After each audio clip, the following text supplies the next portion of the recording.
మాజీ ముఖ్యమంత్రి గులాబీ దళపతి కల్వకుంట్ల చంద్రశేఖరరావు రేపు గజ్వెల్ ఎమ్మెల్యేగా ప్రమాణ స్వీకారం చేయనున్నారు. తుంటికి ఆపరేషన్ కావడంతో డాక్టర్ల సూచన మేరకు గత కొంతకాలంగా విశ్రాంతి తీసుకుంటున్న కేసీఆర్ ఇక రాజకీయాల్లో క్రియాశీలక పాత్ర పోషించనున్నారు.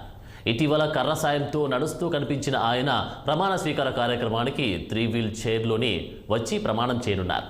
ఇక ఈ కార్యక్రమానికి బీఆర్ఎస్ ఎమ్మెల్యేలందరినీ ఆహ్వానించినట్టు తెలుస్తోంది. ఇక ఇదే అంశంపై మరింత సమాచారం మా పొలిటికల్ బ్యూరో చీఫ్ రామ్ అందిస్తారు.